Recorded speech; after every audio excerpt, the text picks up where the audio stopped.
Hello and welcome back to Hindsight is 50/50. I'm the host J-Rod with my co-host, the ORG old retired guy. Dad, how you doing?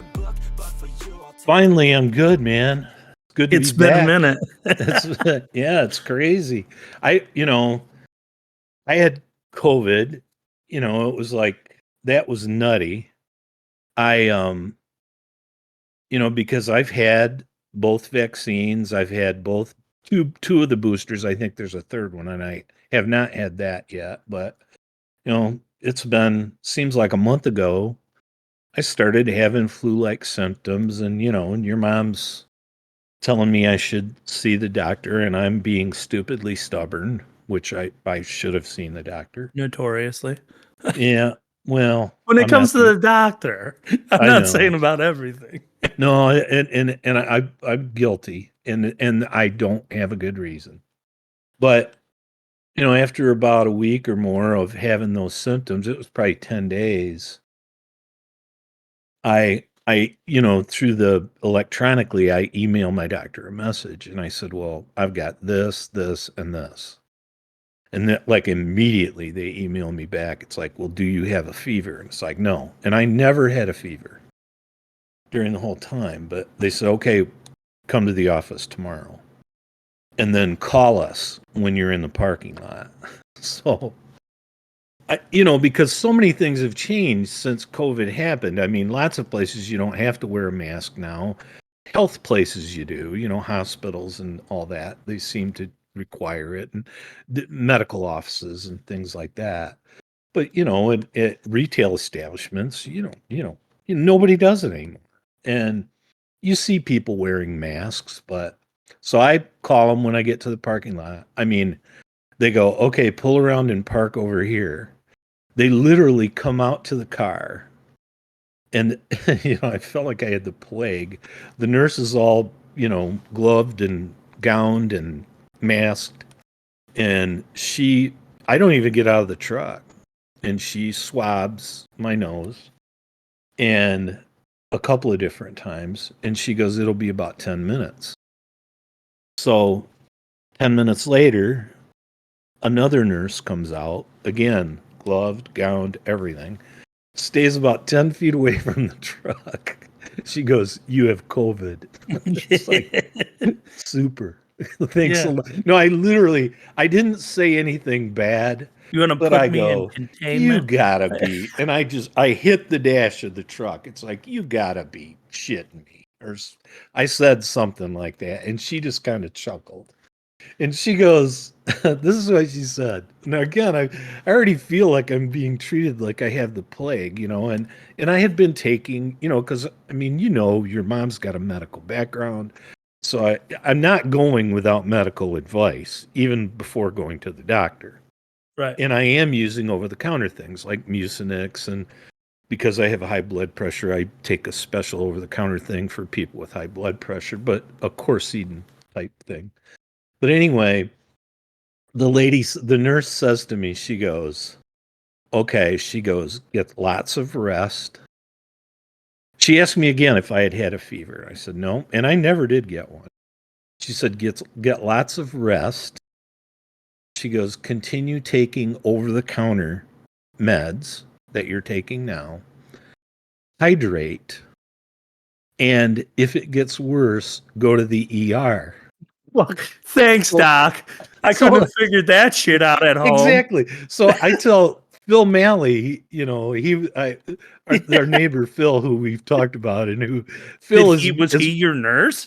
he's as much of a straight line guy as there is, right? Yeah. So I tell him this through a text because he was asking me about doing something, and I said, "Well, I've got COVID," and he goes, "Oh man," and so I tell him about this doctor's appointment.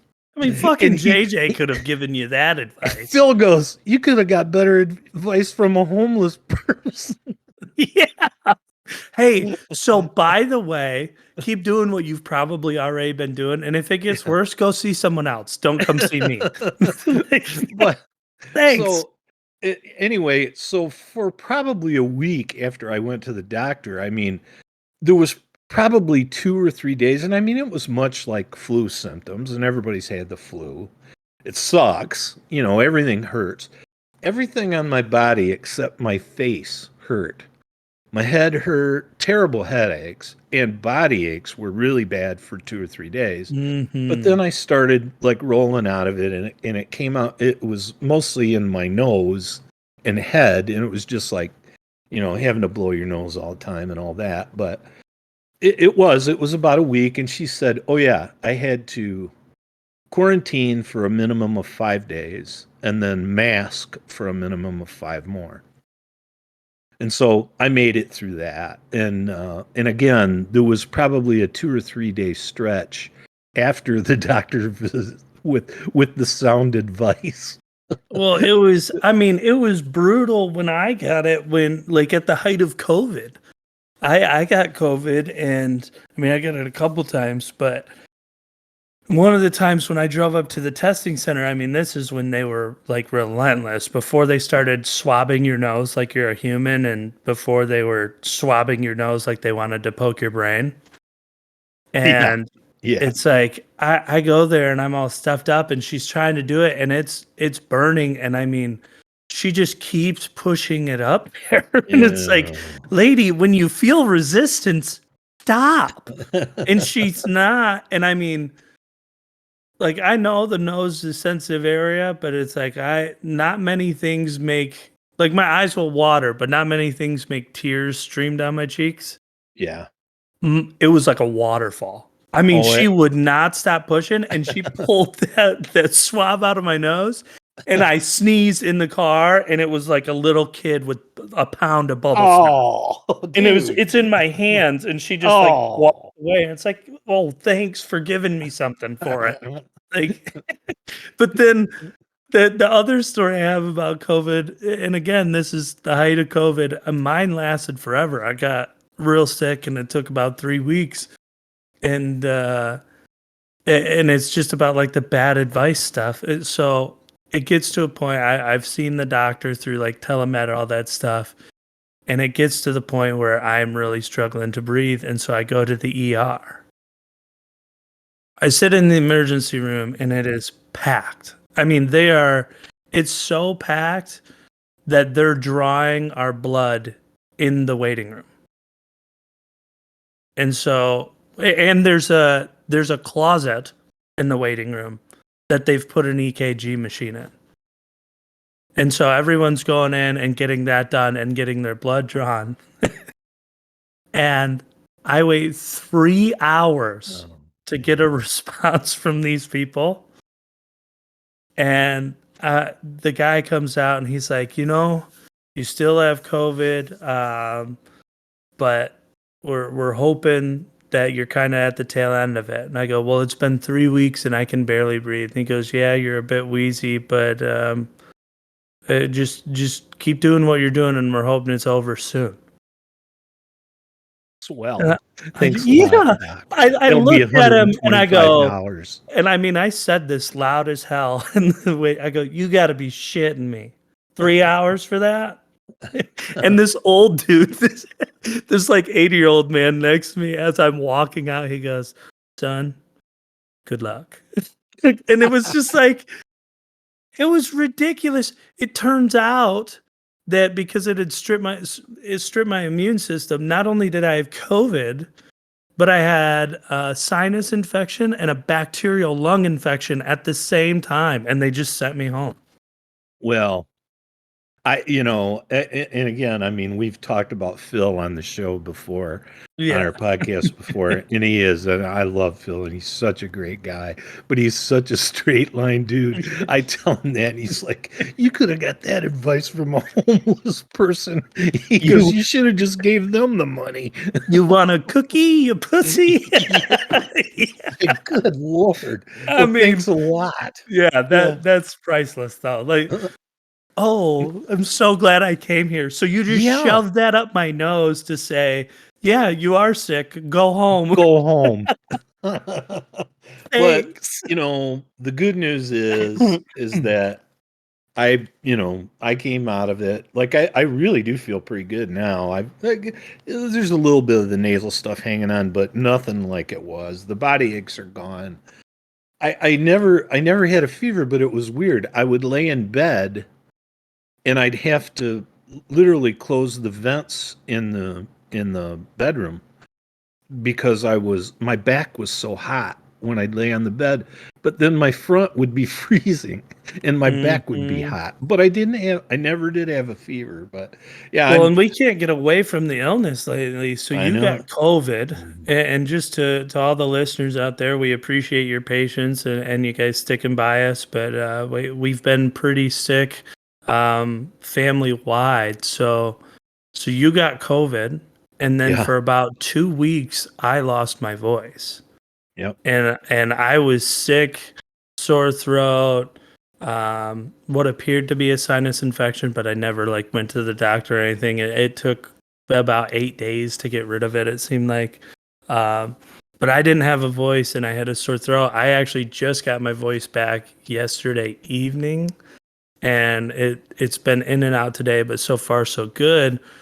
But on top of that, my 1.5-year-old Jameson got sick last night and started vomiting in the middle of the night. So, as I'm sure all of you know, little kids are absolutely useless. In fact, they're more detrimental than helpful in these scenarios. Yeah. And the good thing is, his older brother wants nothing more than to take care of him and help. That's So, good. Jamie That's pukes good. all over himself, all over his pillow. So I stand him up. I'm, elbow deep in puke. I stand him up in his crib and strip everything but his diaper off. And it's in his hair, everything. Strip it off, and all I do is take the elastic sheet on the bed and bundle everything like it's like a homeless person's sack that they throw over their shoulder. Put that in the laundry. All that's covered in puke. I get Jamie cleaned up, give him kind of like, sink shower, if you Like will. a Like scrub sponge his bath. hair and exactly. Yeah. Scrub him down, make sure it's all good, put him back in bed. I get his next sheet out, wrap it up, get him a new pillow, new clothes, everything, because he was just freezing, had the chills. It's not 20 minutes, he does it again, and it's worse. And it's like, oh my God. So I go back in, and at this point, I'm starting to feel sick just from handling all the puke. And I Yeah, mean, that'll do it. it's pizza all over. Oh, And dude. so, and like, I'll be cleaning it, and I'm walking in there. It's the middle of the night, and naturally the light bulb goes out on the lamp in their room, so it's dark. Um, Mhm. so I'm cleaning up his bed and everything else, and I step in it, and it's like motherfucker. Of course, he threw up between the railings and the slats in the Oh. crib. So it's like I step in it. I bundle it up again, and I'm calling Melissa, and I'm like, sweetheart, I don't know what to do, but I'm running out of options for things for him to sleep on. like, like pretty soon we're not gonna have any sheets because he's covered all the pillows, all the blankets, Yeah. and all the sheets. And so I get the last fitting sheet out, and or I'm sorry, I get the last loose sheet out because the fitting sheets were already gone, and he does it again. Oh. And so now I call Melissa, I'm like, I have no idea what to do. Jamie's still like dribbling puke. Now we're both naked in the shower together because he's so covered, and I'm like, screw it, dude. We're just showering, like, so we both shower. I get him to feel a little bit better. We're running out of pajamas for the night because it's like he had he had worn his pajamas throughout the day for 2 days. Yep. So there goes two outfits. And then we just went through three outfits tonight. and he's right in between sizes. So he no longer fits in his clothes. JJ's clothes are a little bit too big, and so we have the 3Ts for in between the two boys, but we only have the little bit that we kept over from when JJ was in that size. Mm. And so we're kind of just hoping he grows real quick so we don't have to buy a bunch of 3T stuff and he gets into JJ's clothes, because you know what I mean? Why Sure. spend $1 No, I million totally on a get it. wardrobe for 3 months? But so we're running out of clothes. I get him in his last onesie, and I come back and I'm like, shit, there's nothing. There's no pillows. There's nothing. So at this point, he has puked on his bed pillow, his reserve pillow, and one of the couch pillows. And so I come in and I'm like looking and I'm scouring everywhere, and I find from when we first had JJ, there is one fitted sheet that was tucked away and it still fits that mattress. And I was like, yes, finally, because I Thank thought I was God. gonna have to like sleep on the couch with him. Yeah. And you know how that is. I'd rather have him puke in a sheet that I can wrap up than have him get it in the couch. Or puke on you. Yeah, I mean, I'm pretty good with puke. It's the poop that I'm bad with. But like if like Melissa got sick too, I should mention that she got sick at work and then is sick all day today, and it's unfortunately coming out both ends. Oh boy. And if it were Jameson doing that, we'd have been outside with a hose, because this guy doesn't do poo. So anyways, I know it's kind of a long-winded story, but I finally get him back in bed. We got the last sheet. I find another couch pillow that like is removable, has a removable cover, so we don't have to like ruin it. And he doesn't have any blankets, and JJ offers him one of his blankets, which is very sweet, and it was Yeah. very touching. But it was also shocking because for those who don't know, JJ is very OCD about things. And Yeah. so when he goes to bed, every night it's sheet, quilt, blue blankie, blue and white blankie. And he goes through the routine and they all stack in the same order and they all have to be facing the right way. Like even if the top blanket is upside down so that the smooth side is on the inside and the rough side's on the outside, he can't sleep like that. Like he'll end up crying in the middle of the night. And so he actually pulled out his blue blanket, which has his initials embroidered on it and everything, and he gave it to Jameson. And he was a wonderful little helper. I got to bed about 6 a.m. this morning, but while I was out here, I was worried that I was going to doze off and Jameson would throw up, and I didn't want him to choke on it. Right.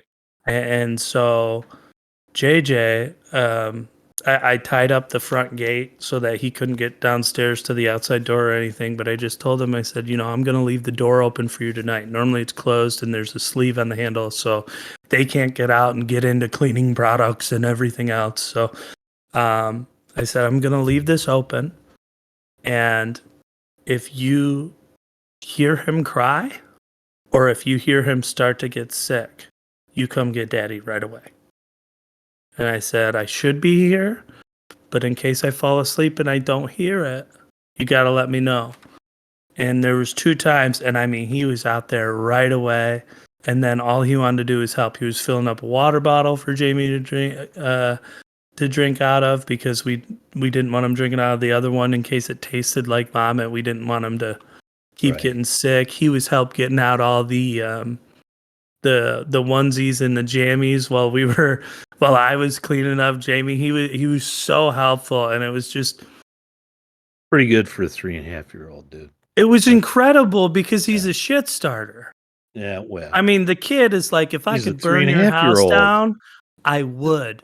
But then when his brother's sick, I've never seen a nicer human He's going to be being. a starter, but to be able to engage in helping like that, that's and to put pretty it all aside, though, that I think it was the innocence of that kind of struck me as like an Yeah, incredible thing because I mean, you know this, adults sometimes can't even do it. But it's like right.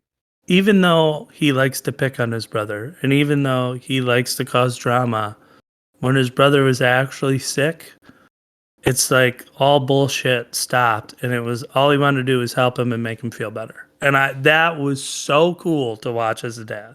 Well, it is, and you know, in Jackson, Jacob's son Jackson spent 2 nights in the hospital because Yeah, of we've been breathing getting issues. sick across the whole family. So Yeah, that's I but know it was long-winded, but my boy was sick all night and my wife's sick all day now today. And but you were sick with COVID and I was sick for 2 weeks with God Yeah, knows what. Jackson. And Jackson was in the hospital. So But with Jamie's pneumonia, doing right? better. He Jamie's got doing better bacteria. today, right? Yes, I don't get it, and I understand it's a young person thing. Both of those kids are incredibly happy, and they are wide awake today. And the earliest they got to bed was 4:30 in the morning. Well, they recover quicker than we do. I was glad that everybody was healthy enough because we had planned an Easter egg hunt here for Saturday before Easter. And I was glad that everybody was healthy enough that we all made it. Now, the tradition around those big gatherings is that we have lots of good food, and we did. But then I know your mom, bought like over 130 of those plastic eggs and put like little candies in them. I don't remember how many Melissa had, but several dozen. Well, if anybody Um, knows like the smaller plastic grocery bags, yeah, everybody bought at least one of those, which is Joe and Kelly, Jacob and Jen, myself and Melissa, plus mom's 130 or 150 or whatever. So we right. had we We we had to probably have had hit over 200 300 eggs. eggs. Yeah, Yeah, I yeah. would bet more than that because Well, I probably. mean, your yard is what, 2 acres? Yep. And there was only one corner of it that we didn't go to. Oh, yeah. And when we placed all those eggs, hiding them all over, not only did we have, you know, 10 or 15 in the same spots, whether it was the wood pile or the burn pile or the deck or the trailer, whatever the case is, but we made lines connecting all of the points that had hidden eggs with eggs so that the kids could follow that I thought it across your was entire funny yard. because me and you and your brothers all hid the eggs while all the kids were inside, and the Yes. moms and grandma were keeping them occupied so they didn't see where we were hiding things. I thought it was funny to watch the creativeness of the hiding of the eggs. Yes. Well, I Like love when you try and balance one on yeah, something weird. yeah, in the bumper of the truck where Yeah. those little, those hooks are to hook onto it. I put Yes. eggs in there. I had one in Jacob's mag wheel, you know, on his truck, I and put one on the lift handle of the tongue of your trailer, right, right? Like where it would go on the hitch. yep, I balanced one on the actual like trigger and handle. yeah. So it was standing like 2 inches above the And tongue, just chilling. and I know Joe was hiding them in the pine trees, Yeah, it looked like like in the Christmas trees. trees. Yeah, Yeah. in the trees. So and no, and it was great. Now I I had a know lot of that fun hiding it. I did too. And Melissa, I know she sent me some pictures. So maybe when you get this ready to air, you can include some of those pictures. Obviously some great pictures of the kids. There's a couple of them of those kids. They all love the hill out back of the house. They all Yeah. love that hill. They love running down it. They love running up it. And it's just this long slope, and it's not super steep. But there's an action photo, and there's like the four older kids are running up the hill, like it's in mid stride. And Melissa sent me this picture. But the four older kids are all running up the hill, they're captured in mid stride. And the two younger boys, Dallas and Jamie, are down at the bottom of the hill just wandering around. But no, it was another, it was and the weather was tolerable. It was low 50s, so people wore light jackets and everything was fine, and I don't think anybody got too cold. And boy, did the kids have fun, and boy, did they all bring home a bunch of candy. And Oh, then your mom had Easter baskets put together for them on top of that and sent those home. and we all have in-laws, Yeah, so well, there you go. and then we're all the type of people too to celebrate it at our own home. So Yep. so the kids are loaded up, but that's okay because when the kids go to bed, there's lots of dad tax. So Well, yeah, uh, man. No, that was fun. Now, I went this morning and I told you last week I had ordered a tractor. well, before you get Yeah, on yeah, the tractor story, yeah, back on the Easter egg hunt, yeah. I have talked with the brothers, and Melissa has talked with the ladies, the wives, and I think we are going to do the first annual adult Easter egg hunt next year. Yeah. And so we're gonna Melissa have a brought that up. Jennifer brought that that was up. my idea, I and know it Melissa was. I talked to told them everybody both that about you it. had thought of it. But yeah, so we'll obviously take care of all the little kids and make sure that everyone's, all good to go. But then when the little kids are sitting down with grandma or grandpa or whatever, we're gonna go have more Easter eggs hidden outside for the adults. And whether it's like little edibles or whether it's shooters or what, I don't Yellow even shot. care. Yeah, Jello shot, anything. We're gonna have like an adult version of the Easter egg hunt just throw it in there as like a funny little tradition. And I No, can't wait to do it and see what people put inside those things. no, Melissa brought that up. Jennifer brought that up, and I told him, I go, yeah, Jared wanted to do that. Yeah. No, that was I I'm in. That'd be fun. But I was just, again, some of those pictures, if you could post those when you air this, because the picture on the porch is great. There's a picture inside where they're all the grandkids are sitting on the couch together. But those Yeah, I action got to get shots, everybody to send them to me because I didn't take any, but I probably can put them in this episode. Melissa sent some to me, so I know she's got them.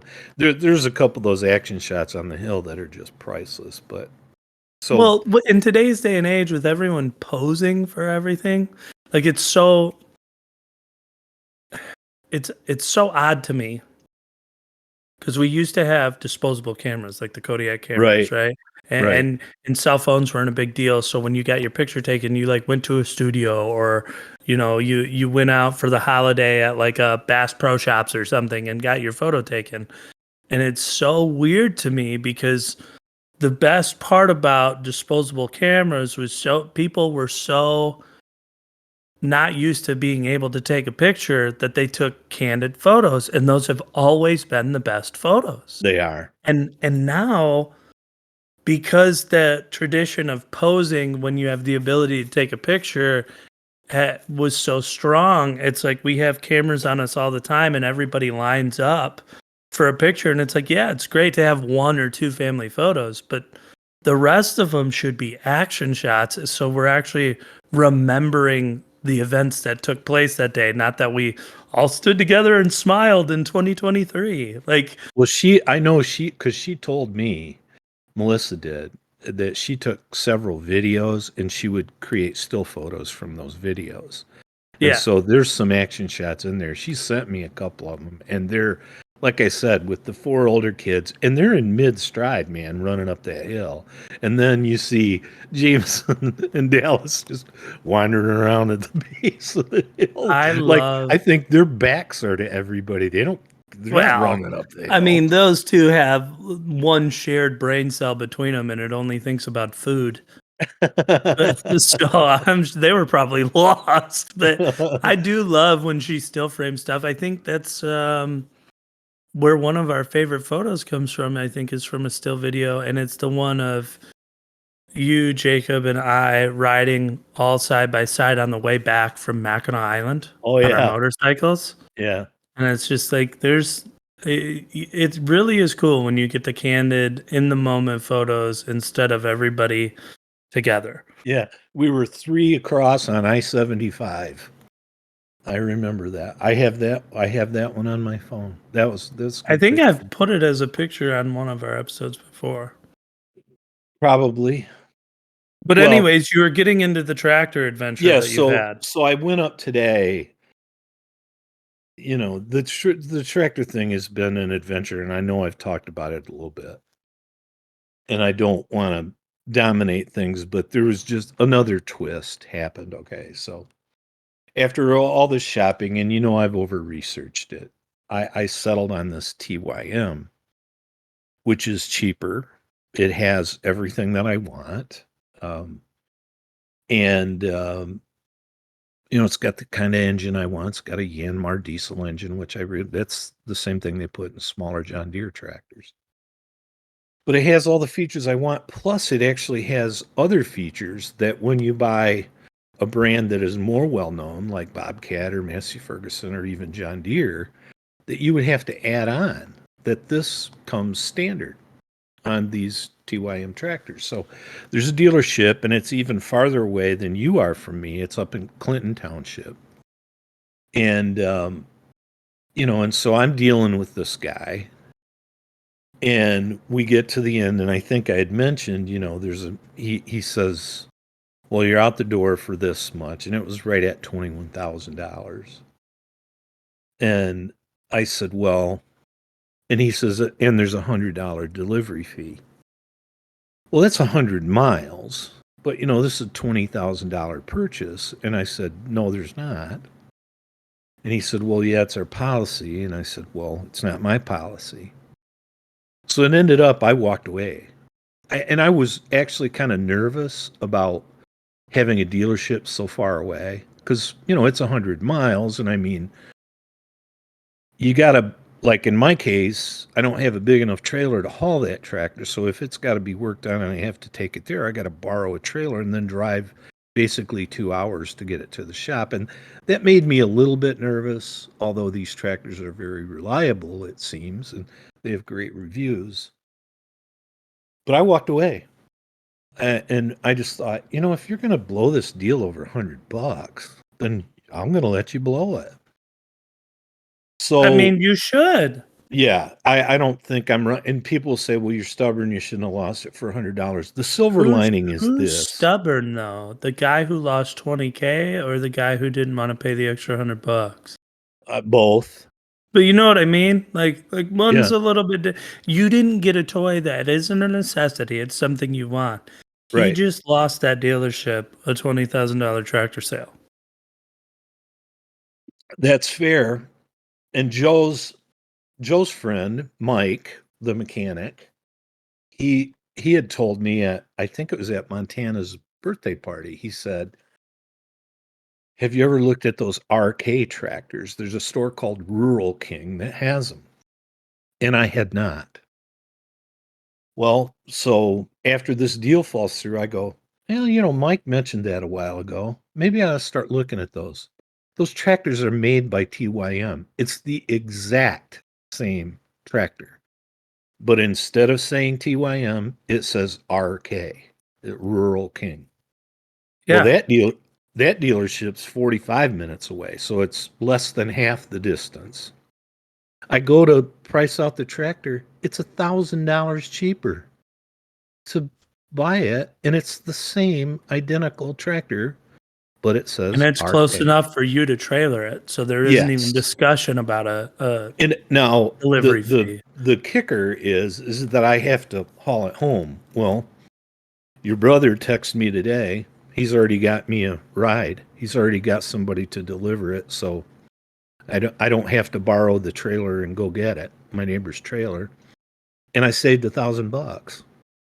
But I went there this morning just to because all I had done was done all the research on them. I hadn't sat on it, and we've talked about it. I mean, I'm not little. I want to make sure that you know I can fit on there and that it feels okay to sit on it. And it did. I went there today and did that. So I should have it in a week. And I'm getting a couple attachments for it, but I should have it in a week. So, I walked away from the one deal for $100 and I ended up saving 1,000. So it Yeah, all that's works out neat. well, and I Yeah, mean, even if you had a friend pick it up and you paid him $100 for it, the whole point of that $100 with the other exactly. dealership, you're a dealer. It's I like know it. it's in your freaking name to make me feel like I'm getting a deal. Exactly. And if you can't waive $100, I know Yeah. that you're not willing to move an inch to make a better deal for me, and I don't want to do business with you. Well, But it also the RK thing, I yeah. love stuff like that because Yeah. Leopold, right? Leopold makes some of the best scopes on the planet for rifles and all kinds of stuff. Yeah. Yeah. And the biggest thing about Leopold is, at least in my opinion, is their glass quality. It's just so clear. It's great with its viewport and the lighting and everything else. Leopold does a phenomenal job. I have an unbelievably expensive rifle and chose to put a Leopold on that as well. That's how glass I think, or how good I think their glass is. One of the things that I had, probably closer to a decade ago now, I had done similar to this Rural King thing you did, was I believe it was in like '08 or somewhere around there. Leopold bought Redfield. And Yep. Redfield is one of the oldest like iron sight makers, and they Yeah. got into rifle scopes and binoculars, but they weren't as well known. And they don't own them anymore. But it was a year or two ago, like 2020 or 2021, that they sold Redfield to some sporting company. But um, Leopold started making, or I guess quality controlling, the Redfield scopes. And on my 223, which has a glass bedded stock, a 6.9 bipod on it, it is a freaking tactical. You can Robin Hood your shots at 100 yards, no problem. Mhm.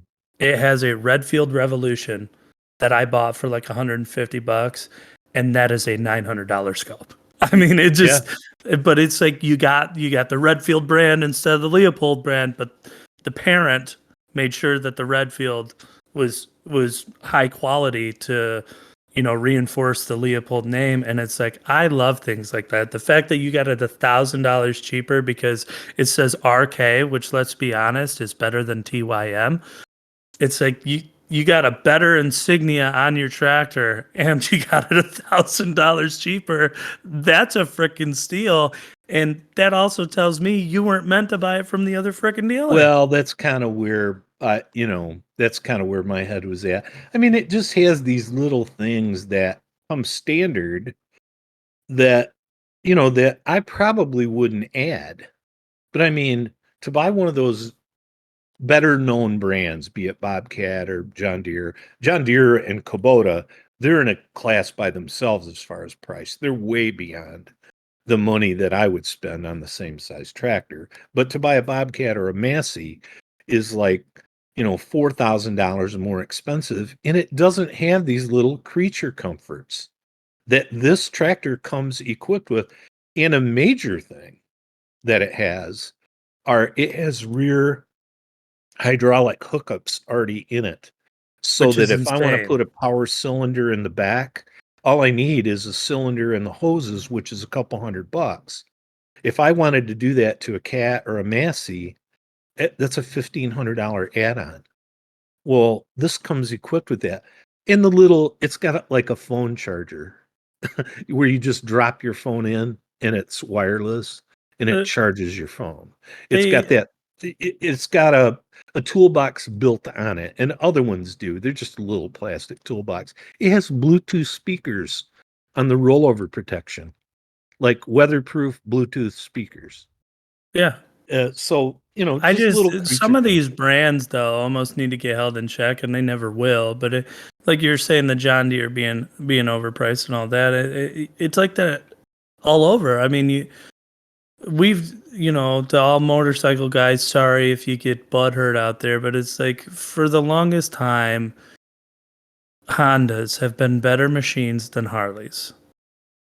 Better Drive performing shaft, for all sure. that. Yes. Yes. And that's what I mean. I'm not saying a better motorcycle, a better machine. Yeah. But the Harleys are way overpriced. I love the sound of a Harley. I love the look of a Harley. I wish I I do had a too. Harley, Me but too. I'm not going to pay that when I can get a bike that's just as good and got more features for a quarter of the price. It's that way with motorcycles. It's that way on all kinds of trucks. You want to get a fully loaded, Ford or whatever it is, the highest they got, it's going to be astronomical. You go get a Toyota Tundra and it's got 10 times the features and it's not going to cost the same price. Right now, if you look at SUVs, which Melissa and I have been looking at, just for a family vehicle, it's like, yeah, you can go buy a Yukon for however many thousands, somewhere between 65 and 85,000, or you can pay 50,000 for a fully loaded Kia Telluride that has more than an HD Denali has. Yeah. And it's just some of these brands are so far out of touch. Well, and they're like, yeah, but you pay for the name. And it's like, well, I don't. and no, Some people there's do, but things I to be don't. said. And like a Harley does have resale value. A Kubota tractor or a John Deere tractor, they have resale value, But and they it's only have very resale value real. because the starting price is so high. I'm not When worried you about selling it. I want it. It's going to have light duty use. I'll use it mostly on working on a road. I'm not going to ask it to do anything it's not capable of doing. It's not like I'm going to be trying to move boulders with it. and you got neighbors with tractors. If something goes a little bit tricky, you can ask a question too, which Yeah. Oh is yeah. Yeah. So I think that's behind me. Like I said, it's supposed to that's be here. awesome. Good for you. Yeah. And so I'm kind of excited about that. Now, I had this friend years ago, and we worked on the county sign truck together. I worked there as a young man. I started out there um, when I was going to school, and then I ended up working that job full time for a while.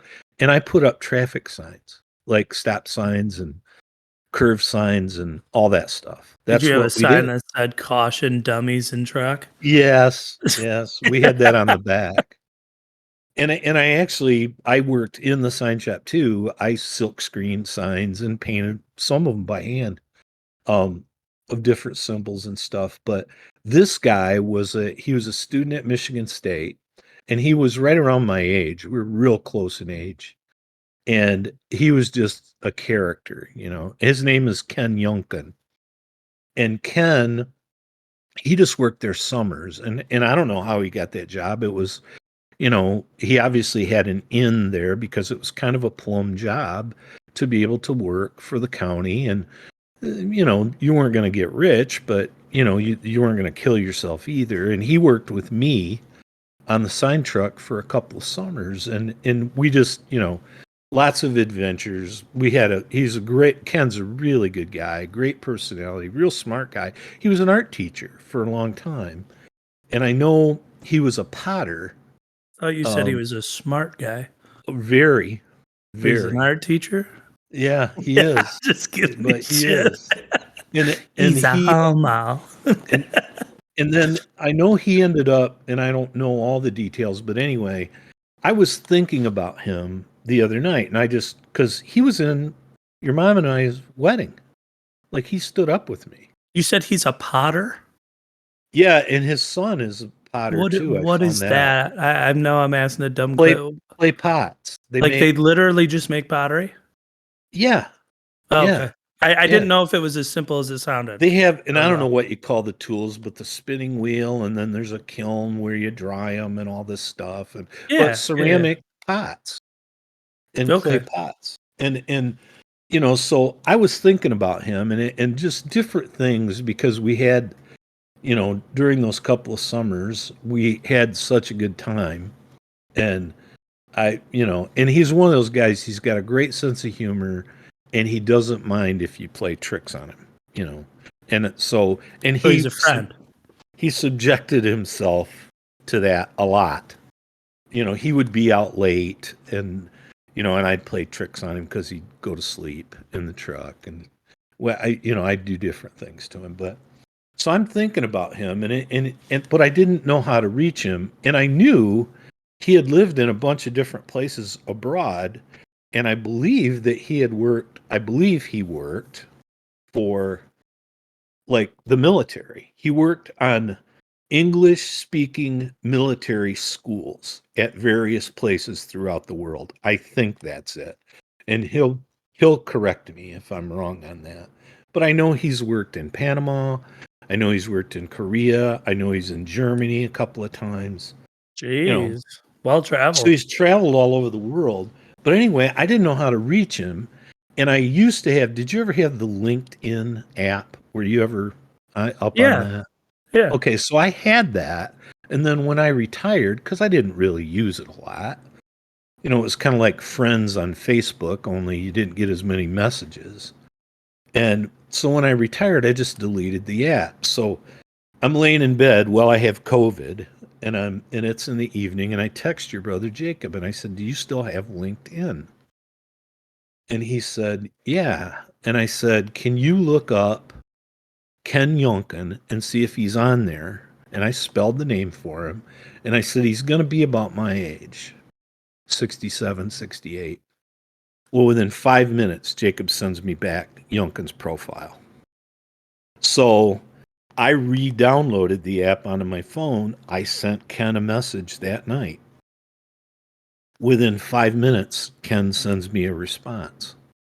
You were So like, we you remember our night together? And he was like, "Ew, no, I miss you every no, day, it was Dale." just he was a good friend that I had lost track of because he had lived all over the world. Well, so the next day, and we exchanged phone numbers. The next day, he called me, and he lives in Connecticut now. He's retired. You can. Yeah, Yonkin. Yeah, yeah. You can. And I said that to you guys about the NCAA finals, and nobody responded. And I said, Well, you can. I didn't watch any of it, so it didn't mean Me anything either. to me. I didn't either. I knew they were in it. But anyway, so reconnected with an old friend, and we actually talked today. He called me today, and there's 40 years of catch up to do or more of catching up to do, and he's been married. Well, your mom and I will be 40 years this year. He'll be 39 years this year, and he's retired now. And he still has one of his brothers lives not far from here, and Ken kind of handles his affairs. So he's expecting to be back in Michigan at some point this summer, and he and I will probably get together and have lunch. But it was just kind of neat, the way that, like using the technology that you have, that you can just kind of reach out, and all of a sudden somebody who you thought maybe you'll never get a hold of, then he was all of a sudden there. So, but he's a Almost like great, using the technology for the right purpose instead of all the yeah. bullshit that's on social media today. But it was kind of, and like I said, just such a good guy, and I have there are many Ken Youngkin stories, and I'm before we're done today, I'll be telling one, but just another really good guy, and it was really nice to just kind of get renew our acquaintance, and like I said, at least be able to talk on the phone and stuff, because he's a really good guy and a lot of fun. But we know that we're not going to get into a lot of specifics about the draft, but you know how I am about the draft, and I'm overkill, and I realize that, so I'll Yeah, try you have not like to. a 3-day erection starting on Thursday, I think. Yeah, Something like if it that. lasts longer than 4 hours, I need to call the doctor. Yeah. Um, but that's April 27th, and it starts, and so we'll be talking about that a little bit. I don't want to burden everybody with that, but as that day approaches, we're only 2.5 weeks away. So as that day approaches, we'll be talking about that a little bit. I think there's going to be a lot of it's hard to say. Some years you think there's going to be a lot of posturing, and there isn't, and a lot of moving around, and then there isn't, and then other times it's just ablaze with trades, etc. But so that's an exciting time for me, and we'll be talking about that soon. I know that you had you had mentioned talking about Aaron Rodgers Yeah, and I'd the seen latest with Aaron Rodgers. well, I had just seen like a that I don't know if you want to call it a touch of drama or whatever, but I watch the Pat McAfee show every now and then, and I enjoy when they're getting down to brass tacks and talking about whether it's something's a done deal or whether there's things in the rumor mill, what's going on.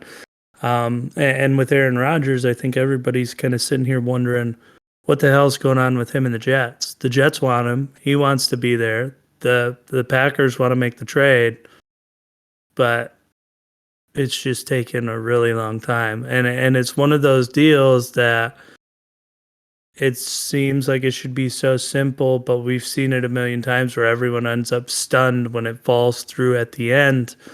And a couple days ago on the Pat McAfee show, one of the Mikes from Mike and Mike, I think you know his name. They call Greenberg. him. Yes.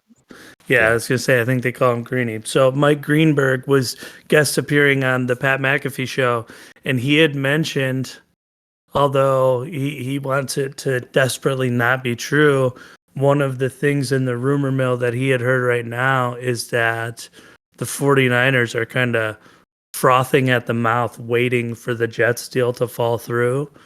And if the Jets deal with Aaron Rodgers falls through, they're going to be ready to, send the house to get him. And I just thought that was interesting because obviously everyone, you would think the Jets deal would be a done deal. I mean, the Jets need him. They need him, and if he wants to go there, that's even better. But boy, if that falls through and he goes from being on the Jets where you're like, it's the Jets, who knows if they'll be dangerous, but he ends up on the 49ers, it's like, so I guess we'll wait till there's a different year for a Super Bowl because we know who's winning this one. There's a couple things about that. Now, in my opinion, I think the Jets are a good fit, but I'm like, I've heard other guys say this, and I'm in lockstep with this opinion about that. If Rodgers goes to the Jets, I mean, the Jets almost made the playoffs last year without a quarterback. If Rodgers goes to the Jets, they're a playoff team. They're a contender. Okay. If there's a way that he can go to the 49ers and they don't have to give up a lot more than draft capital, if they don't have to give up a lot of starters, which I don't think they will, that's a Super Bowl favorite. You're right. That's a juggernaut. I mean, you brought up Christian McCaffrey and Kittle and Deebo Samuel and all those guys. Here's the deal about that. And he's back in Cali? Yeah. Yeah. He went to, Butte Community College and out there before he went to Cal. Here's the thing about that, though. I believe that I have heard this, and, subject to correction, of course, that next year alone, his contract is structured that he's due almost $60 million for next year. I believe he's only signed for 2 more. But that to me is only relevant if it's not doable. If there's any way to make that happen, the reason the 49ers thing I find so interesting, Tampa did it for Brady, Rams did it for Stafford. Oh yeah. And even the Broncos back in the day did it for Peyton. It's like the 49ers might be ready to sink the ship for the next decade to get a Super Bowl now. Jared, I'm not talking about that end. I agree with you that way. They always say, whatever you can do to win a Super Bowl, do it. If that means you're going to suck for 10 years after, do it because you won a Super Bowl and you can't replace that. My thing is my concern is on the other end. Because of that money, Green Bay is hamstrung. So Green Bay can't be asking for the house, the sun, moon, and stars for Aaron Rodgers because they haven't named Jordan Love the starter. But Jordan Love's entering his 3rd or 4th year, and they traded up to get him in the first round, and they don't even know if he can play or not. Now they haven't named him the starter, but there's a lot of talk because, like you said, everybody assumes this Jets Rodgers thing was done. Well, it isn't done yet. But if the Packers get too greedy, they're going to end up owing him $60 million. So that's why I'm saying, there's a lot of people that said, and I'm not the only one, but I agree with this, you should be able to do that for a 2nd-round draft pick. because you're assuming the liability of his contract. And it Well, shouldn't take any more than that to get him. and the Packers just started playing the game early. I think that's what they did. I think they wanted to see if they could get more than their fair share of the deal by starting all this early. Because we all know this is going to come down to draft week. And when they run out of the last bit of leverage before the draft starts, they're not going to get a better deal. Right. And so I just think they're playing a game and like you and I talk about it all the time. They've set their bogey, right? What they're willing to settle for at worst. And they're saying, I want this, I want this, I want this. And then when it comes down to draft week and they don't get it, they're confident their bogey's still going to be there because of the position the Jets are in. However, if the Jets say, fuck it, we'll just trade up in the draft or whatever and have multiple picks, it's like, then I could see him going to the Niners because I do think Green Bay's probably trying to get well, they should. It's a business, right? They're trying to get the best deal they can. Right. But it's like you got no leverage, man. You are hamstrung by the deal that you made with him, and the draft is coming, which is your worst enemy in this scenario. Well, I buy that tractor, and that tractor arrives here, and I paid, I will be paying like $19,000 for it. Okay. That's like me trying to sell it for 20. Yeah. Why would anybody buy? You could buy a brand new when I know one you for took 19. you took $4,000 off it when it left the lot. Well, yeah. And it's like, and I'm with you on the leverage thing. You guys are in a pickle over this contract. You better get that off your back. And you better not ask the sun, moon, and stars to get it off your back, because right now you got a quarterback in waiting. You don't even know if he can play, and you spent a first-round pick, and you got a guy who I'm not so sure he wants to, especially after this offseason. Does he really want to go back to Green Bay? Well, that's what I'm looking at. It's like you guys have your relationship is tainted. It's permanent. Okay, Right. I'm not saying things can't be repaired, but it will always be tainted. And he doesn't want to be there. It seems like you guys are ready to get rid of him. So it's like, if you don't, you've got 60 mil and a guy who doesn't want to be there. Your season's shot. So then what are you going to do? You going to bench him and bring in a kid you don't know if he could play, and you're benching $60 million? Exactly. Their leverage, they might think they have leverage, but in my view, I don't think they have much. I really don't. I don't think they have a lot of leverage. They need to dump that contract. The only leverage they have is in Aaron Rodgers' legacy. How good of a quarterback. Every other aspect of these deals is against them. It's like you're running out of time. You're running up against the draft where people are going to say, fuck it, and go get a quarterback there. And it's like, and you're the one stuck with the deal. And by the way, I think there's a lot of teams out there that would probably enjoy the Packers sucking and having a little bit of turmoil. So I'm sure it's like, that's true. So, well, I mean, every team's got rivals. It's nothing against the I'm Packers. sure I'm just saying. I'm sure you're right. So it's like, if you don't get this done, I mean, even if Jets fall through and the 49ers are sitting there willing to make it happen, now the 49ers get to look at you and go, yeah, but because of all your shit, you guys aren't going to be a threat to us this year. So you can either make a fair deal or you can leave. Because they're stuck. And by the way, we didn't do too bad with Purdy anyways. That's right. And they've got Trey Lance, who they traded up to get 2 years ago, and they don't know if he can play. But they drafted him like 3rd overall. So they could trade Trey Lance. Yeah. Who knows? I've heard of that happening. That's what this whole thing, I mean, the Rodgers thing is obviously it's its own identity. But this time of year with the draft approaching, there's so many things happening. Free agency, a lot of the free agents are signed. I saw OBJ signed about a $15 million deal with the Ravens yesterday, which I am out on that. I don't even know if he can still play. OBJ was really good for like 3 years, and I don't think he's been really good since. Between him and Lamar, that should be a fun ride. Oh, that's a shit show waiting to happen.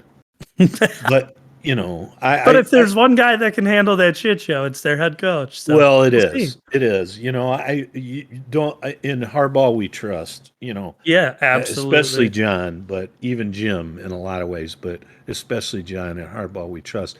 I just the Rodgers thing is interesting, and but again, I said we said in the pre show, you know, in the show prep, you know, you can lots of teams can make cap space. You know, they can make room, but $60 million is a lot of room. So And I don't that's think where I think it's even more painful for Green Bay, though, is if not the Jets, you got to hope for the Niners. Because if not the Niners, you had your best selling point is a team that is one QB away from a Super Bowl. And I don't think a lot of teams are that confident right now. I don't think a no, lot of teams are one good quarterback from a Super Bowl. no, I totally agree with you. And like we said, no, you know, here's a wild card for you. Here's a wild card for you. You know, the Raiders signed Jimmy Garoppolo. Are they putting all their eggs in that basket? I'm not so sure. And they've got Devontae Adams, who played with Rodgers. And There's I don't know that Mark Davis is as wild as his dad. And his dad, for all of his incredible wildness as he got older, Al Davis was a brilliant man. I mean, a brilliant man. He was got to be an asshole, but he was a brilliant football mind in his, you know, prime. if there was one team in the league, like if I was taking ownership of a team in the league and I was trying to get Aaron Rodgers just to get out of the pickle I'm in right now, it'd be the Broncos. I mean, like the Russell Wilson thing is just a shit show. Well, yeah, but he's got another one of those contracts I that's know, almost and I untradeable. don't think it's gonna. I don't think it's ever gonna happen. I'm just saying, like I was when you were saying that stuff about like the Raiders and people who'd want them. It's like, man, if we could go back and know that Rodgers would be available right now, fuck Russ Wilson. Let me get it. You and your private coaches and your entourage and your office in the building can go away, and I'll take Aaron Rodgers. No, dude, I mean, Hindsight is 50-50. yeah, I'm telling you, there are real things that could happen. Everybody assumes the Jet thing's going to happen, but are the Packers just being idiots? Because to me, if they're asking too much, they're being idiots. I Well, mean, there's $100 delivery fee. that's a great comparison. I Yeah, mean, that's no, what it that's a is. great comparison. You're absolutely It's right. like, The all right. numbers are a lot of different, but the principle's the same. It's That's a like great comparison. So we got a little bit more football in this week's above or below 50. You know who Jalen Carter is, right? I don't actually know him as a player, but I've heard you talk about him. Jalen Carter is a defensive tackle for Georgia. He's eligible in this year's draft. He's going to be in the draft. Last year, Is he 98? See that 88. great or 88? 88. Okay, but he's great big. Honestly, Jared, he reminds me of, now you have to go back a little, think back, but you're going to remember to Ndamukong Suh, Too. I was gonna say only he looks like more him. athletic. He Only looks more athletic. rangier than Sue. Like he looks like he I has tell the you, longer reach. this guy athletically is the real deal. Now, he got in trouble like right after they won the national title. I think it might have even been on that night. If it wasn't, it was shortly after. He was drag racing with a Georgia staffer, and another player was in the vehicle with the staffer.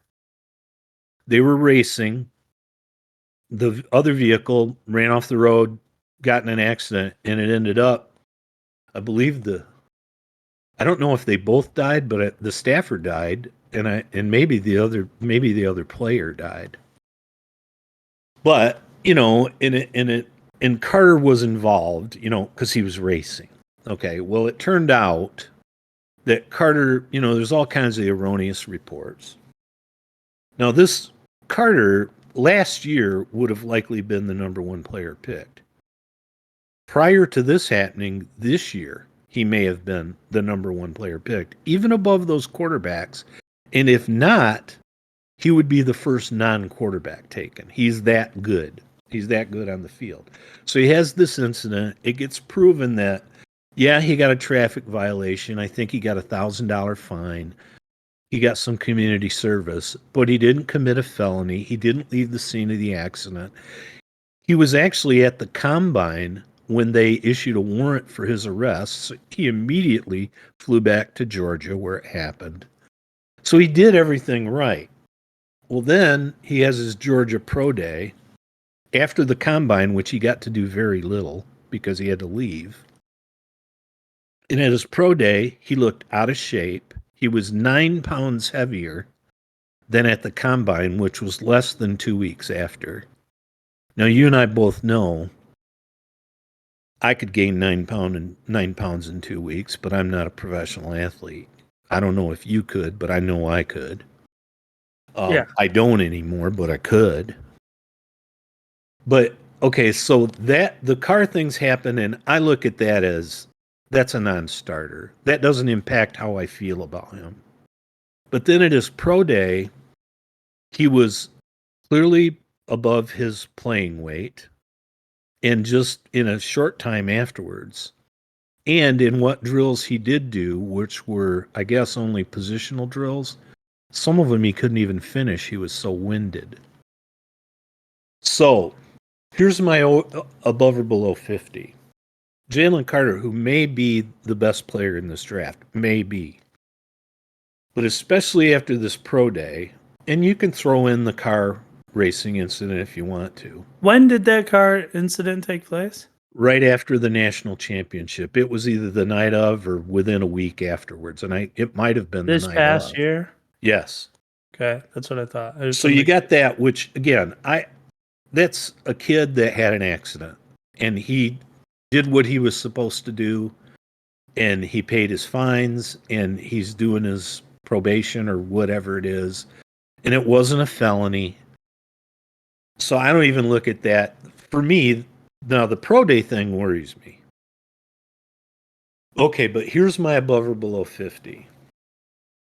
The Lions pick at 6. And now we'll pose this question just for the Lions, but you could say it for any team after the first 2, which it likely looks that they're going to take quarterbacks. And then Will Anderson would be the first non-quarterback off the board.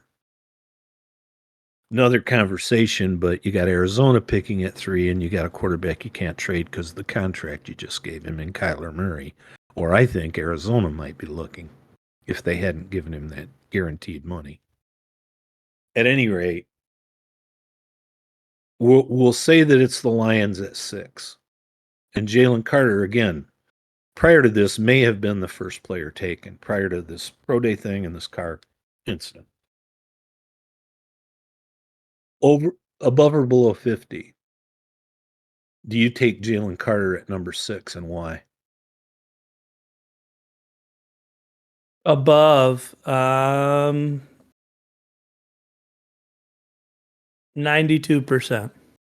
Wow.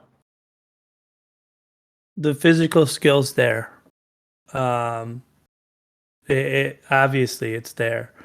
The windedness, I think we know exists because if anyone who pays attention to college football, I'm not sure if there's a team that subs out their defensive line more than Georgia because they're all great big monsters, but they don't last long. But you can make someone get in shape. In my opinion, and this is going along with the fact Dan Campbell's your coach. In my opinion, this is not a young kid with bad work ethic. This is most likely a young kid who's going through depression because he went through, the racing incident. Someone's dead. He's been involved with the police. He feels bad. He's in the media for it. He knows his draft stock's going on. He's probably not working out as hard as he was. He's probably eating more than he was and not hitting the gym because he's getting in a rut. And this is a young player trying to do all the right things, but he cannot take back the mistake that cost someone their life. In my mind, you draft him as the Detroit Lions. Dan Campbell can easily whip that guy into shape, no problem.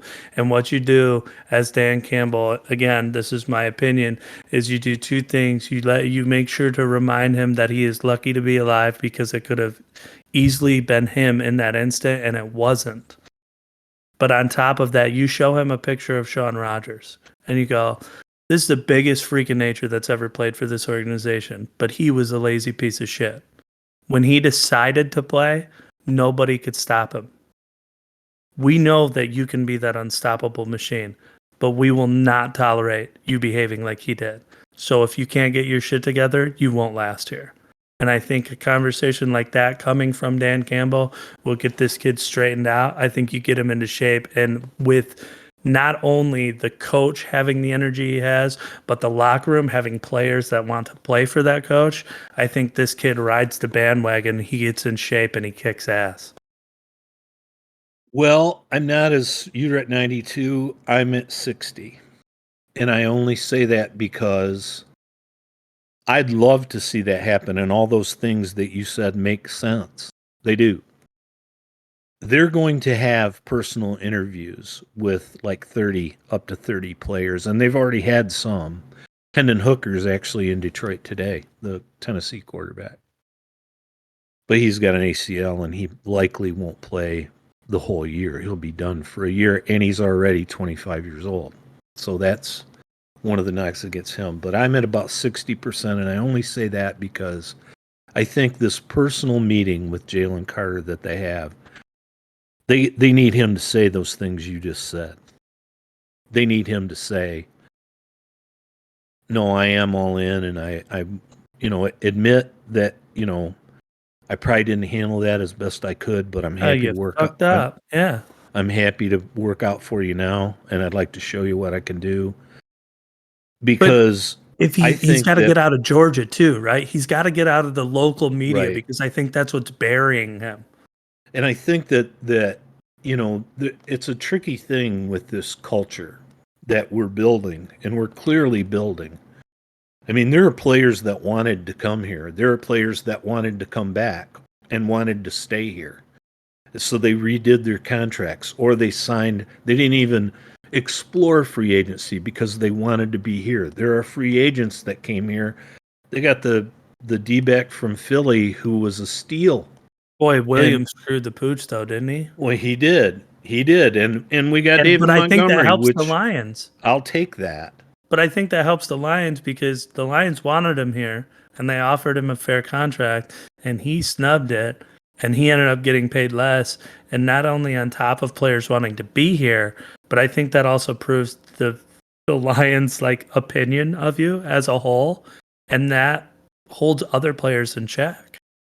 Well, Jamal Williams signed for less money than the Lions offered him. That's what I'm saying. He has a third year in his deal, but it's still only a 2-year deal, and it's less money for 2 years than the Lions. The Lions only offered him a 2-year deal, which is in essence what the Saints did.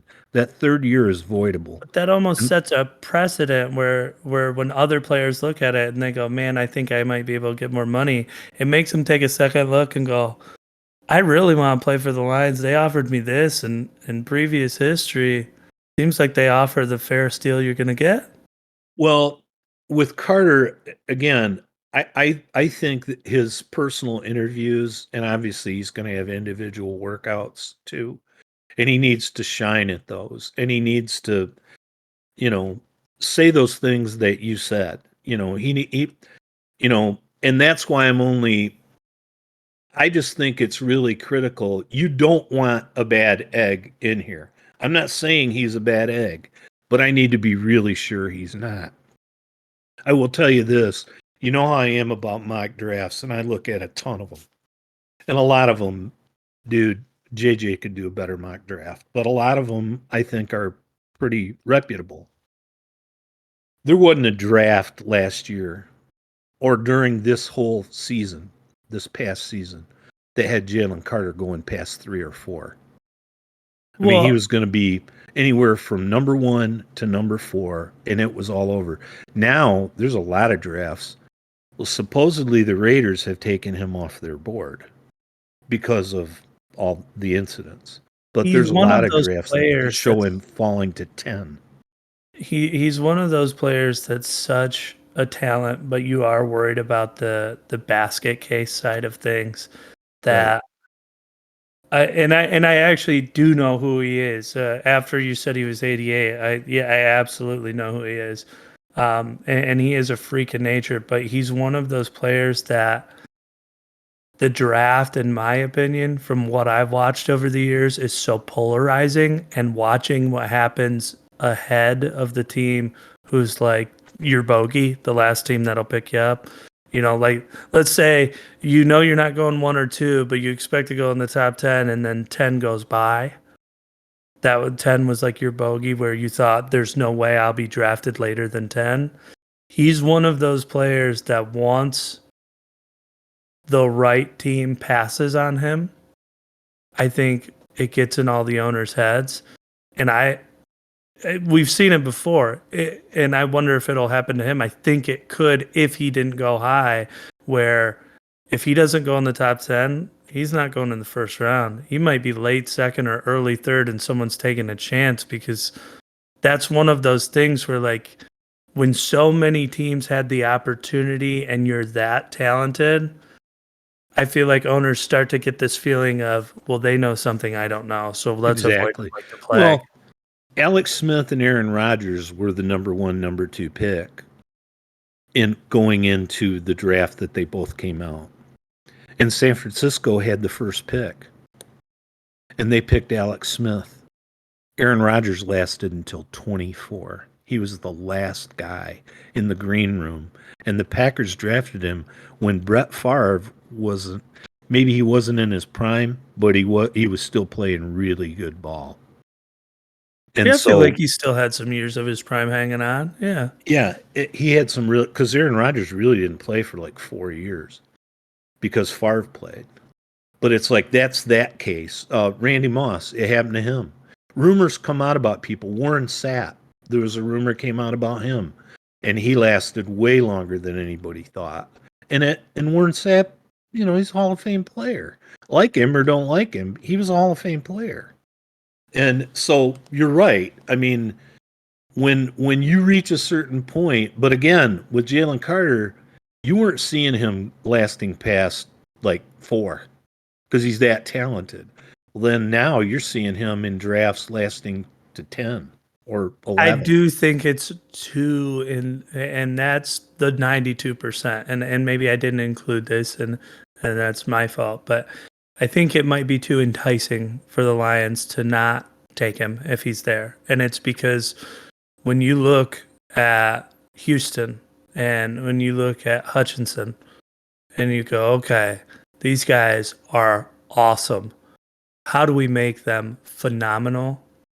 Jalen Carter.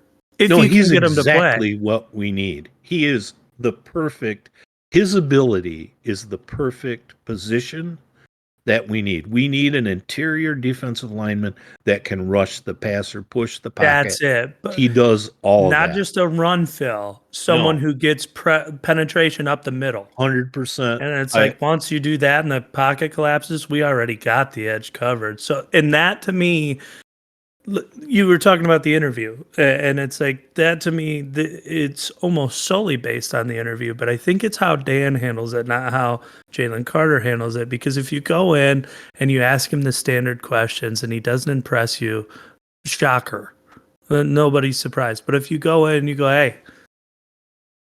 you fucked up, and he's like, yeah, and you're like, and you're gonna walk a tightrope if you're with us. And I don't expect you to bitch. You walk the tightrope with us. And it's like, if he's on board, great. And I do think Campbell's the type of personality that he has the nuts to go into an interview and say that. And if you can shoot him straight, no sugarcoating and no standard questions, and just go, we know you can be this good, but we aren't dealing with any of the bullshit. We need to know you're on the same page. I think he goes to the Lions if he lasts to 6. Well, yeah, and that you're right. Seattle picks at 5, and he might go there. You know, but I the reason I'm at 60 is because I don't know how that interview's gonna go. I But if mean, that interview you're goes well, yeah, that your he's certainly decision's much more balanced than mine. I was just no. It if I really do believe it's dependent upon that how they really feel about him after that interview, and I think that's a big thing.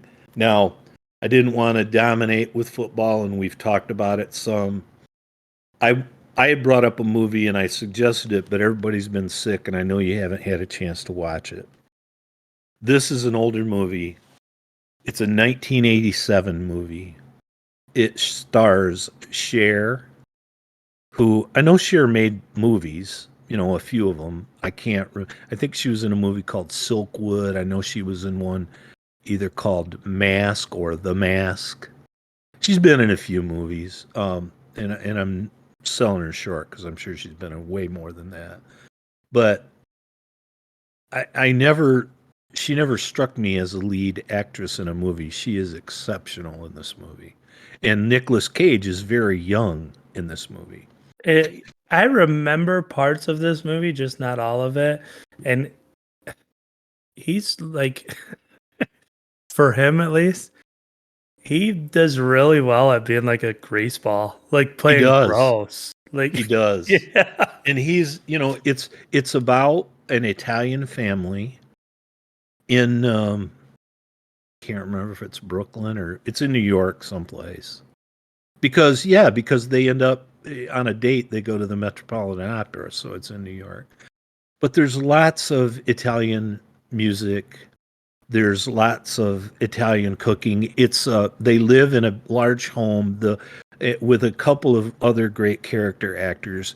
Vincent Gardenia, who you may not know him, but if you look him up, you're gonna recognize his face. He's the perfect Italian dad, and he is a very wealthy New York plumber. I mean, this guy is like high end plumber. What He did you is say his name was? Vincent Gardenia.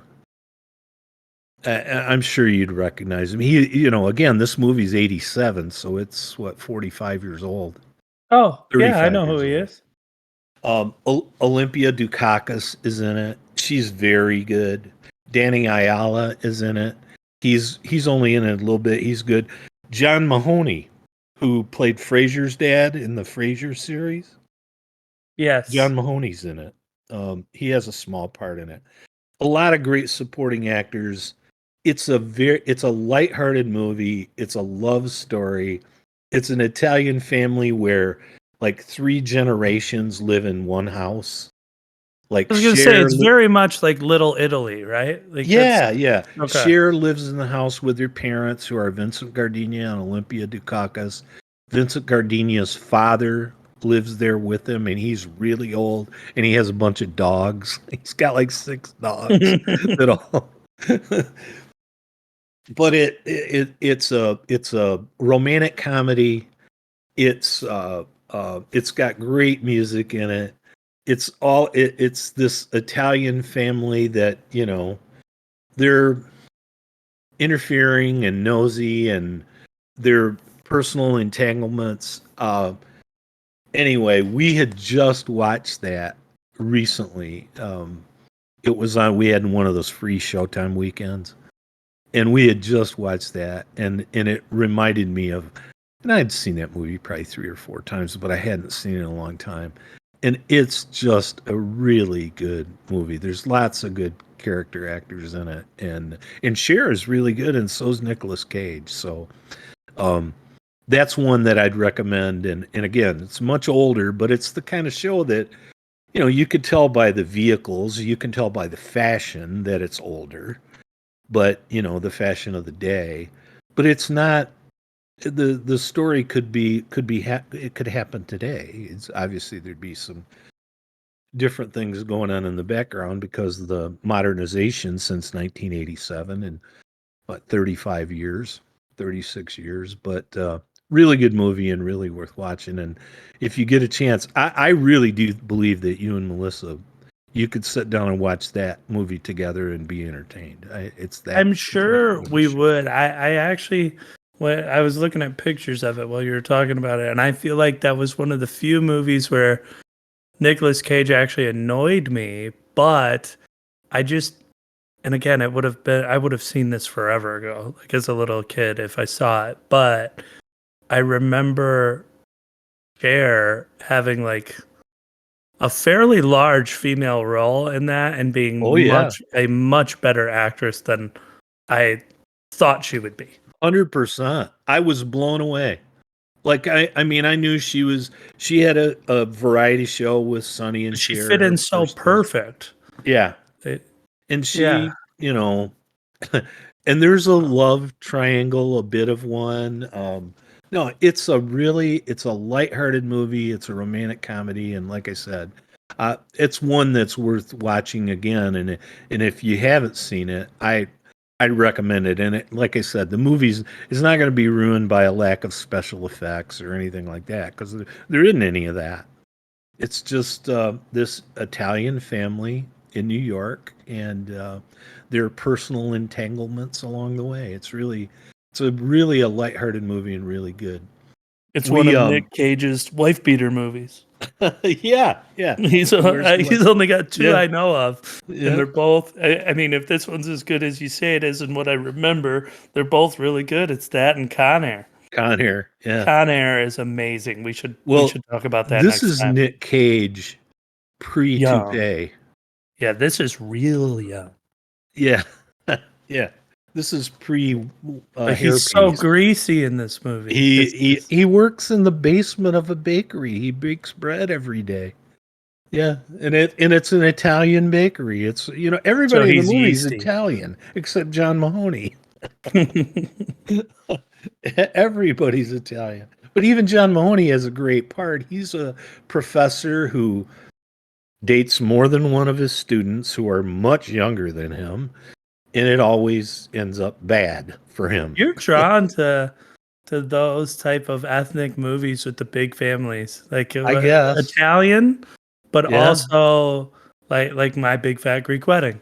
Yeah. Oh yeah. Like you just those big family movies. Those are kind of No. your genre, The and I like them. Godfather, They've all been good. So the Godfather movies, the Sopranos series. Yeah. Yeah.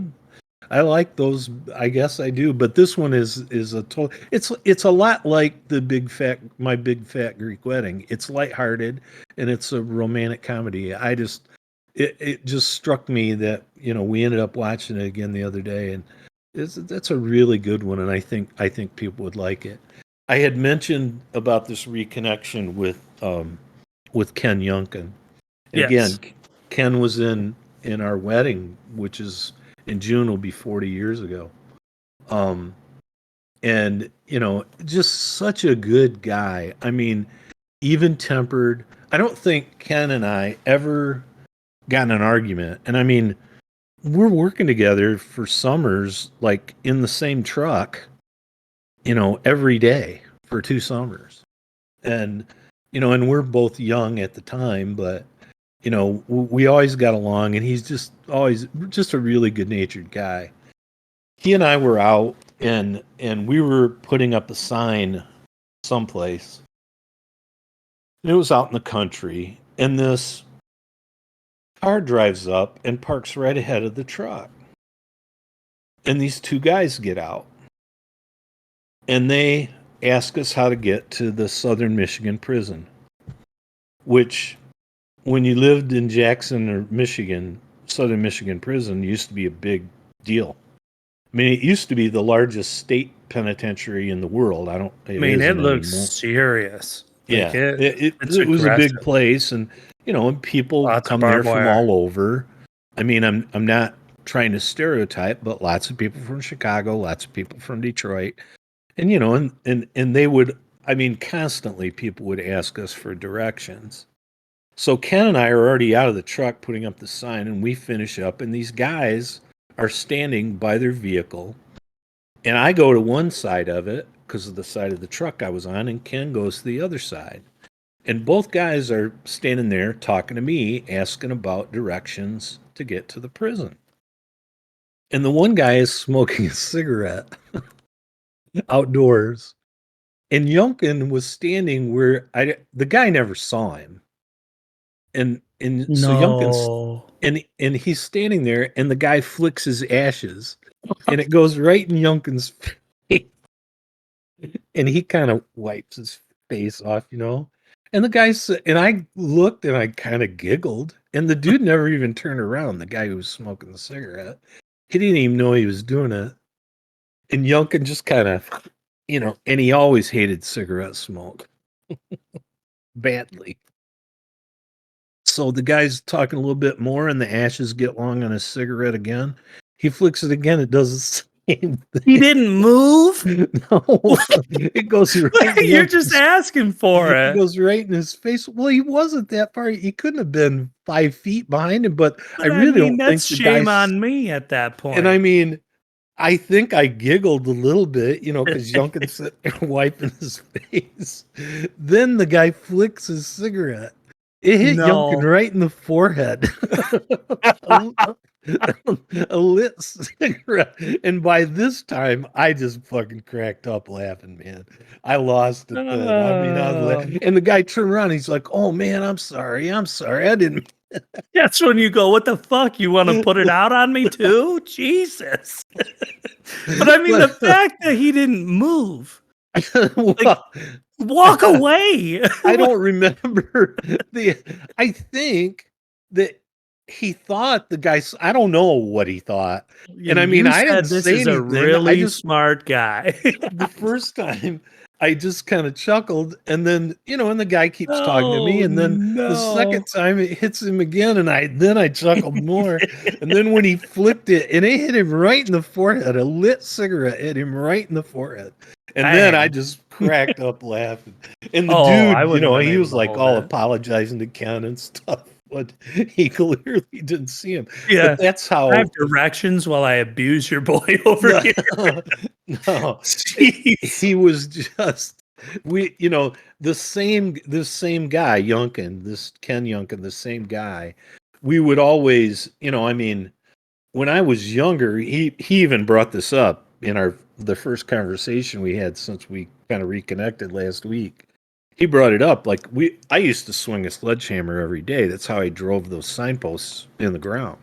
So I man, was gonna ask if you had a post hole digger or what. But no, we drove them in the ground with a maul, and I had a scaffold on the truck, and I would put this driving cap on a metal post, and I mean, I would hit that thing with all my might. And were I you got standing in the truck?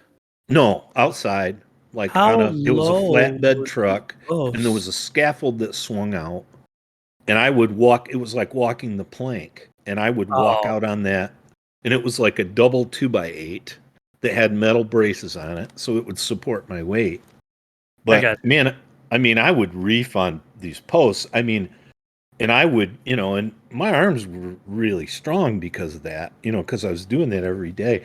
I went to one of those carnivals where they had the bell that you ring, you know, and where you hit this thing with a hammer, and the bell goes up the tower, or the ball goes up the tower and hits this bell. Well, I yeah. went to one of these carnivals while I was doing that, and I walked up and I went bang, ding, ding, ding, hit it 3 times, and the guy says, see how many times you can hit it in a row. And I said, well, what do you know, because I want a stuffed animal or something. And she says, see how many, he goes, nobody else can do it. See how many times you can hit it in a row. I can't remember I think I hit it 29 times in a row. Like there was a band playing at this carnival, and people started counting when I got to like 10, and the whole crowd started counting like 11, That's 12, awesome. ding. And so again, I mean, I'm pretty strong in my arms. And Youngkin, I mean, he's athletic, but he was like a littler guy. Like by comparison, I mean, he's average size. I'm not trying to diminish him, but he was the average size guy, and he was in good shape. He was always a runner, and as I recall, he was a really good golfer too. But we would stop in the afternoon at a convenience store to get a pop. That was our coffee break. You'd just get a pop in the afternoon. And he would every day, he would say, like we'd get up to pay for our pop and he'd go, I'd arm wrestle you for it. And it was like, I just, it's like, and I'd look at him, it's like, okay. And I just bam and put his arm down and he'd buy my pop every But day. I mean, that's worth it though, because if he ever beat you, right, like that is worth it for sure. Because if he ever beat you, he'd have that for the rest of his life. Oh, but again, such just a wonderful guy, a good friend. And it's, Now, again, this isn't the guy who had the sign hit him repeatedly, is it? no, that was That's a dude. story that you should share next time for sure. Yeah, that guy was no. Ken was Ken was good help. He was willing. That guy. His name was Tom, and I won't say his last name because of the story I'll tell about him on another podcast. But yeah, he was only assigned to me temporarily, and that guy, you had to tell him to get out of the truck. I mean, he didn't want to do anything, and so when I'll tell that story. But when that happened, I was almost kind of glad it did. When karma struck him repeatedly. Yeah. But no, Youngkin was just, and again, it's just kind of, it feels good to reconnect with him. No, that's awesome. Yeah, because he, like I said, he's such a good guy and such good-natured guy. Really, just a good-natured guy. But Did you tell him you wanted some pottery? No. And his son actually makes his living as a potter in New You York. should ask him if he makes any phallic symbols. I'm sure he does. Just be like, this is what I want. 16 inches. Yeah, well. Put DS on there. No, he's like I said, he's a good friend, and it was really good to, reconnect with him and find out he's doing okay. And That's like I way said, cool. he's retired now, but yeah, there are lots more Youngkin stories. We had a lot of fun. Woody worked in the sign shop during that time, and we had a lot of fun with Ken. That's really cool reconnecting, especially because the odds of things. One, you could still get a hold of him, but two, he's still around. I mean, we all know how people can just go in the world, and that's everybody knows I'm an online gamer, so I have online gaming buddies that I have never met in person, but I talk to daily, and it's like they are friends of mine. But like one of them, and I'll just say his first name, Mike. He's a guy that I play video games with, and he's in his mid 40s, I believe. I believe he's right around 45. And so he's kind of before the Facebook generation. Yeah. And so he doesn't have that. So my other buddies, when we're really good friends, we get on Facebook or whatever. But with Mike, it's like, it's just video games. And I mean, we have each other's phone number, but that's it. Like, I don't know his family or anything like that. And it's like, if anything, God forbid, were to happen to him, or if anything were to happen to me, or our other friend we play with consistently is Big Dog. If anything were to happen because of that disconnect, it's like you just wouldn't appear online anymore. Right. Nobody would have another. Now with Big, we're Facebook friends, so I know who he is as a person. Sure. So I would know if something happened. But like with Mike, it's like you would just be gone, and there would be no way for me to know. And so that's when you're able to rekindle a friendship or reconnect with someone over a long time, it's like it's almost more satisfying because it's like you made it this far too. You Well, know? and he's, I mean, like I said, the guy's lived all over the world, and he's had a really interesting life. And so, and we're just beginning to catch up. I mean, we've texted back and forth. Like he knew we were having the Easter egg hunt, and he wanted me to send him pictures, so I did. And by the way, you're gonna try and get with Melissa and get some of those Yes, I will when you air try. this, right? Yeah, I'll try. All right, It shouldn't be a problem. good, I good. just love that you're jacked about it. No, I think they're excellent. And like I said, They're excellent. the part of this, yeah, the part of this thing that I like is that the people that follow us or that subscribe or that listen to this podcast that know us, that's almost different than those who don't. And so I think the pictures are just kind of a cool thing that kind of add to like our identity, you know, for people that aren't friends with us or aren't acquaintances with us. And, like you said, those people that you don't see in person or you don't have, like if your friend Mike, if he, I don't know if he listens, but if he does, he would kind of get a feel for the fact that we are a big family with a bunch of grandkids and we like That's doing it. stuff together. And even, I mean, that one, like outside of our podcast, but because of our podcast, it's like if I was ever talking about my kids, he would be able to picture who they are. Yeah. Yeah. And so I obviously like that. the listeners as well that are not, close family friends or whatever that haven't met us, it does let you put a face with the name, but also it gives you kind of that background to understand. Like it puts a figure with the joy, I guess is how Sure. I would explain it. So when you hear Yeah. about a fun scenario, you can picture the people who are doing it. Right. And then, we have, and we're going to have it to talk about as it comes up, but just as a teaser for upcoming podcasts, we've got a family motorcycle trip coming up in August, and we're already booked. So, We've also got a shit show of a golf outing coming up. oh, that's true. June So 3rd. we'll Yeah. have Yeah. some story from that, I'm Oh sure. yeah, yeah. We've got that coming up in June, but on our motorcycle trip, and all you boys are going, which thrills me to no end. You're all able to go. We've already reserved a VRBO that's centrally located. It'll be perfect. It's a house. We've all rented motorcycles from the same place, and we're all going to ride in the Smoky Mountains for 3 days. Yeah, And Alan's flying up and riding with us, yes, that's and gonna be way so cool. that's gonna be I'm gonna see if I can get like a Z pack in advance, yeah. just in case I get sick, because it's like I'm not missing this. No, no, I'm with you, but that's all I got, buddy. No, And that's great. That's great. To all of our listeners out there, we appreciate you patiently waiting and sticking by us.